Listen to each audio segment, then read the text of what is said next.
Hey gang, I hope you enjoyed the last project, embossing with tin and aluminum foil, and that you were able to take it to a whole nother level. Today we're going to learn how to make some simple handmade books. And you may ask yourself, why do I need to make a book when you can just go and buy one? And that's a very good question. And actually it's a question that I'd like you to think about while you're doing this project. Again, I have the instructions and they will be included in your kit, and they will also be on the website. So in your kit for each book, there's going to be two. One is this non-adhesive accordion fold. This is the one that will come in your kit, similar to this, but it won't be put together. You will put it together. And here are some other ones that I've made. These are just here for examples. The other one, the second book that we're going to make is called a stab stitch bind. It's, I should say that these accordion books, this style, is more of a Western style of making books. That means it's European. And this stab stitch bind was actually from the Eastern countries, China, Japan, Korea. They used this way back in the 16th century. China actually was the first to be credited with the stab stitch bind. So sometimes it's called the Japanese stab stitch, sometimes it's the Eastern stab stitch. I'm just calling it a stab stitch binding. And there's a front and the cover. You'll notice, again, this is non-adhesive as well, meaning we're not using any glue. I am going to show you how to make a hardcover book, similar to this, more like this one, that you need glue. So that's later. Okay, so stab stitch, you notice that there's thread and our accordion. Alrighty. The accordion is just a fold that's created by, you take your sheet of paper, and it takes some practice. You have to measure, and we use a scoring tool called a bone folder. This used to be made out of whalebone, but now it's just made out of plastic. And you use a ruler, and it takes a lot of time and careful measurement. And what you do with whenever you want to fold paper is you always want to score. So with this, I made very careful measurements. I measured each panel, and then I scored down each seam, and then I was able to fold, and voila, an accordion. We're going to do it a little differently, okay? For this one, you'll notice, if you can, there's some tape in the back. And this is a little simpler, but you still have a little bit of measuring to do and construction. So what you're going to do is make panels. Take the panels. See, this slips out. This.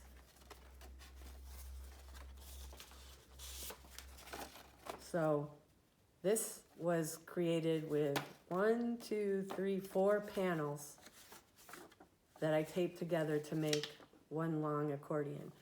Where this one, again, was just one whole sheet that I had to measure and score and fold.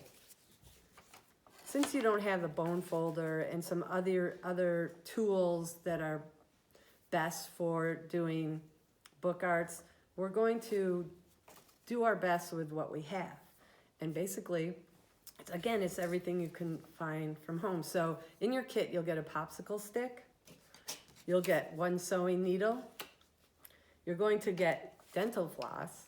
Don't use it for your teeth, okay? Some paper clips, a safety pin, and paper. Now, without trying to get too involved with paper, there's just a few things I want to say. I mentioned earlier in the embossing that you notice that my backboard had lines on it because in book arts, it's very important to know which way the grain of your paper and your binder board are running. In this case, it's a soft book, so we're not super too worried. But when we do the hard-covered book, you have to be very aware of the grain of the paper. So I'm kind of taking some of this now. So it's very simple. You go like this. If it's simple, then you go like this. The way it folds with the least resistance is the way of the grain. So I'm saying that my grain is going this way. And I'm gonna make just light lines because I need to rip this paper down eventually for my book.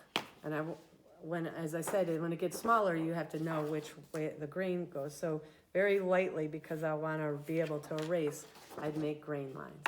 Okay, let's get on to our books. There's lots of fun things you can do too. You can add things, especially with the stab stitch when you're doing a stitch bind, but I'll show you more about that in a minute. Okay, let me just take one break. Okay, yeah, we can pause. Okay, I just want to make sure I have this paper, because I was gonna rip. I don't really want to rip the paper down in front of them. So are we paused? Yeah, I can cut it whenever. Okay. So it's okay. I'm just gonna let Okay. it go so I know it's the same one. Oh, okay. I just want to do these guys. I was gonna rip in front of them, but I felt like I was taking too much time. And I just don't want to. I'm worried about wearing your thing down. I have plenty of space on there. Oh, okay. So it's up to you. Okay, so then I can do this. You could rip it in front of them, yeah. That's no Okay. All right. I'm going to show you how to rip your own paper. In your kit, it will be ripped for you already. But I need 1, 2, 3, 4 panels, and you can practice your math and all sorts of fun things with this. 4 panels that are 4 inches by, light in here, 6. So what do I have here? I know my grain is going this way, so I'm going to have a bigger ruler. I need, let's see, 6, this is 14. I think I'll go longwise, so here's 6, 12, and always make 2 marks, or 3 depending on, so down here, because I don't have my paper cutter out here. If I had my paper cutter, it'd be really easy. But the reason I'm showing you this is sometimes you don't have a paper cutter. So, and ripped edges are really cool in a book. So I have my 12-inch mark right there. So I'm trusting myself. See how I'm holding the ruler steady? Boom. Save this. Never throw your paper away. Now I need my 4-inch marks. Well, I have my 6-inch. Okay, I have my 6-inch. But I'm gonna do my 4-inch now, because I have that. Now I need this to be, I need the length to be 4 inches. 4.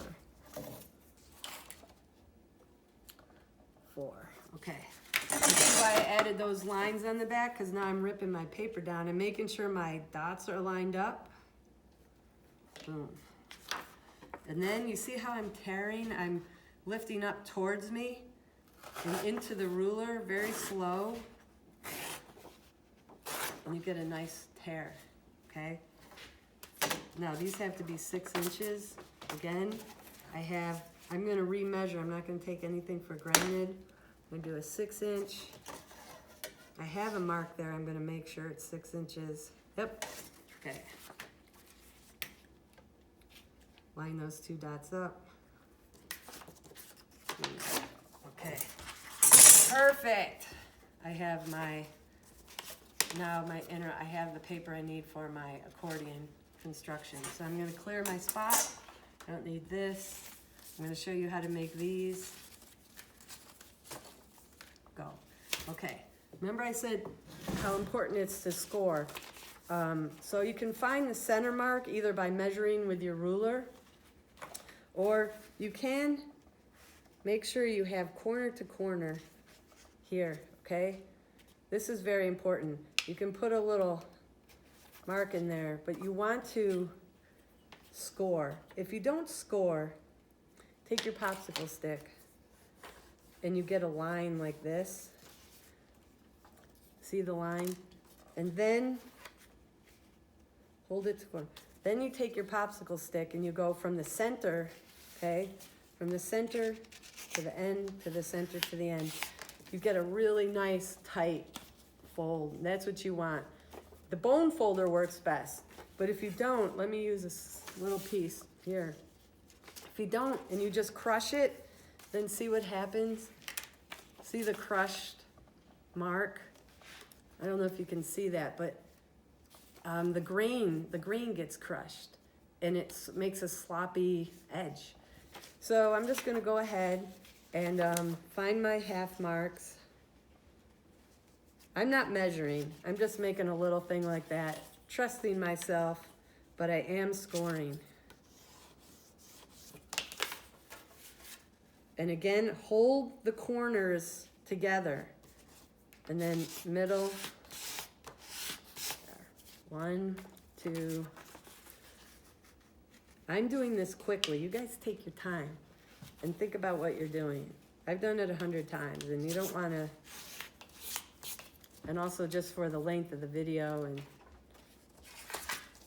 all right, one more. This is a blast. Oh, wait, I thought I was gonna do it. I almost did it without scoring. So see what happens when you rush? You make mistakes. Don't make mistakes. It's okay if you make a mistake. Just learn from it. I always told my students, I used to teach at North Country Community College and at Plattsburgh State, and it's always easier to do it the second time. Okay, so now I have my 4 panels. These are my codexes and book terms. So now I have to tape these together. You can use Scotch tape, or you can also, I thought, like, because I don't want the Scotch tape, the best thing to use is artist tape because it's archival. And what does archival mean? This paper is archival. It's acid-free. This paper is not. This is acidic. And why is that? This paper is made out of trees, pulp from trees, and this paper is made out of plant.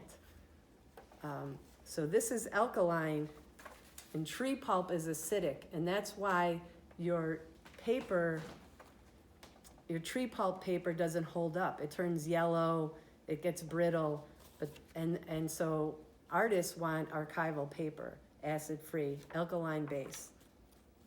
This probably is not, but so we're gonna do it on the backs.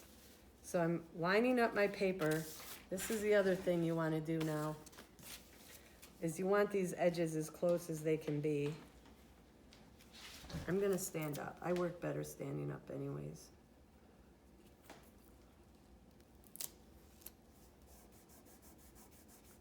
See how these mail labels work. I just kind of thought of the mail labels at the last minute in case, you know, I don't know in case. What did I do with them? They're right in front of me. Okay. I don't think I'm gonna like the way this works because I have to use 2, but this is all about the experimenting of it. Yeah. Do not use, I was gonna put these in your kits, but I'm not. Instead, you're gonna have to have your own Scotch tape. Sorry. But this is what I mean about you like taking it different levels and trying new things. But since I started with these, I'm gonna finish with them. One more. Making sure I'm going the right way.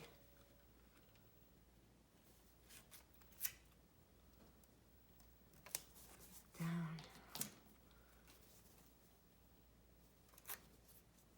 Instead of having to cut, I'll just overlap. Okay. 2, 3, okay. Yeah. The reason I thought of white labels is because in my first, the one I made has white paper. And I just didn't like using Scotch tape. Okay, so here we go. Here's my accordion. Now I'm gonna have to refold a little bit and keep it a little, so this is where you use your popsicle stick. Because we want these to be nice and tight, and that's why the mailing tape is kind of screwing it up again. 2, so. Why I don't will ever use mail labels. Book artists are probably watching this and going, what the heck she thinks she can do. Man, it's all about experimenting. One thing I want you to do though, is when you get it folded, you want it to kind of be as even as possible. I kind of messed it up a little bit because of the tape I used. There we go. Okay, so you do have a back. And with artist tape, the white and different tape, the right tape, the back wouldn't be so prominent. Okay, now you have to make your covers. Okay, in your kit, I'll have the covers already created for you, sized for you, okay? And the paper will be sized for you. But I just wanted to show you how to rip it in case you don't get a kit or you have different paper you want to use, different size. This can be any size. This doesn't have to be this size. It's just easier. So your covers come, you have 2 covers, one for each side. And the reason, again, this is non-adhesive is because we're not using any glue. But you can see that these come apart. And I have, one says horizontal fold, and the other says vertical fold. And this is written in the instructions this way. So the vertical fold, you're going to, your paper is going to come flat like this. And again, you're going to use your ruler, and you want to go at least 3/4 or an inch flap, okay? I think I have an inch. Let me measure. I think I have these as an inch. You score and you fold, okay? So there's my vertical. And here's my horizontal. In the directions I wrote, you have your vertical fold and your horizontal fold. This is top, bottom, horizontal top, horizontal bottom, vertical edges. It's written like that in your directions, okay? Then you have to insert, and it takes a little wrangling, you insert the folds into each other. It just takes a little you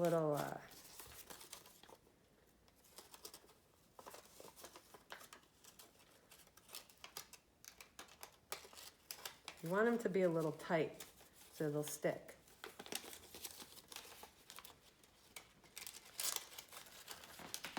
Okay, voila. And there you go, you got this cool cover. And I'm gonna give you this marbled paper so it'll look like this. Okay, the same thing. I'm not gonna take this one apart, but it was exactly the same. Then all you do to finish your book is you slip the end in. And again, that takes a little wrestling and wrangling too. That goes that way. And you can decide, which one you want in or out, which is the front, which is the back.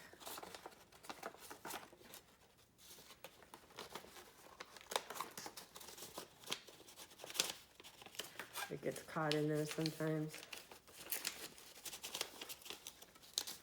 There we go. And then you have this cool book. And then I said in the instructions to take it and lay it down one more time and then go over it. And another good thing to do is actually, and I'll add this to the instructions because I just realized I didn't put it in, is if you weight it, if you put it under like a bunch of books. Like here we have what is called a nipping press, and we wrap the books in wax paper, and we just put something heavy and leave it overnight, and it won't be so bouncy. I think this got a little bouncy compared to these because I use those mailing labels. No mailing labels, because that is why it's bouncing, I believe. I didn't score the mailing labels either, but I know that the grain was going the right way, so I know it's not that. If your grain isn't going properly, your book won't shut. It'll like pop open like this. And here's one that was made in a workshop here at Blue Seed Studios with Professor Diane Fine. And you can see the tape, the artist tape is on the back. And what we did after we made this is fun to do with a group of people. Everyone makes their own book, and then you pass it around, and everyone has like 15 or 20 seconds to draw on one of the panels. And you kind of get this crazy thing. Or you can use a stamp. You want to know which one is the front of your book. You can use a stamp to, stamp it here. And that's our non-adhesive book. It's a non-adhesive book. This is made with different kinds of drawing paper. Again, these are all acid-free. So these are the non-adhesive. I'm going to clean up and get right back into this with our Eastern style stab binding. Thanks.